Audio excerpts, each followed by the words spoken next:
After acquiring the valley and banning the HOA from my property, I thought life might finally settle into some semblance of peace. Ranger and I enjoyed long walks along the creeks, and the sunsets over the valley were more beautiful than ever. But, of course, the HOA had not given up. Their next affront came in the form of a $1,000 fine. The letter arrived neatly in their usual officious tone. It claimed that I had violated HOA rules by swimming in what they insisted was community water. Apparently, my private lake, which I had painstakingly maintained for years, was considered theirs in some twisted bureaucratic logic. The absurdity of it made me laugh at first, until I realized they genuinely expected me to pay. I leaned back in my chair, swirling a glass of iced tea, and considered my options. Paying the fine was out of the question. Ignoring it might result in a letter-writing campaign, maybe even some petty legal action, but I had learned my lesson from previous encounters. This wasn't just about ignoring them. This was about showing, in no uncertain terms, who actually owned the property. So I did the only logical thing. I bought the entire lake. Every inch, from the shallow banks to the deepest point, became my property. I filed all the legal paperwork meticulously, ensuring there would be no loopholes. The lake, once claimed by the HOA, was now fully under my ownership, and any entry without my permission would be considered trespassing. The irony was sweet. I then drafted a notice to the HOA, politely informing them that swimming in the lake without permission would now result in a $10,000 fine per incident. I even specified that swimming included any water-related activity: boating, fishing, paddleboarding, or attempting to wade through shallow areas. I mailed the notice and awaited their reaction with mild amusement. Unsurprisingly, chaos ensued.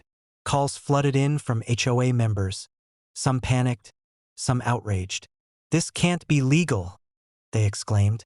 I responded calmly, citing property deeds, state law, and the very simple fact that ownership trumped any imagined rules. Their protests fell flat. Every letter they sent, every email, and every voicemail only reinforced the point. I owned the lake, and their authority over it was non-existent. The best moment came when a small group of HOA members, emboldened by past successes, decided to test the lake.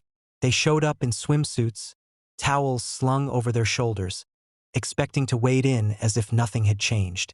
I greeted them at the edge of the water with a friendly wave and reminded them of the $10,000 fine. Their faces went pale. They turned to retreat, but the lesson had been made crystal clear. After that day, the lake became a sanctuary. Ranger and I could swim, fish, or simply relax on the banks without fear of intrusion. The HOA, once audacious enough to fine me for enjoying my own property, was now too cautious to even drive past the shoreline. The power dynamic had shifted yet again, and this time the statement was unmistakable. No matter how petty their complaints or fines, reality, legal reality, always trumped imagined authority. From that moment on, the HOA's antics became almost entertaining. I would sometimes watch from a distance as they debated among themselves whether it was worth the risk to approach the lake. The knowledge that one small misstep could cost them $10,000 was a deterrent more effective than any fence, sign, or legal letter. And as I floated lazily on my lake one warm afternoon, Ranger splashing happily nearby, I realized something crucial. Sometimes, the best way to deal with bureaucratic absurdity is to expand your assets until the joke is entirely on them. The lake was mine. Ranger was safe. And the HOA had just learned a lesson in the cost of entitlement, one they would not soon forget.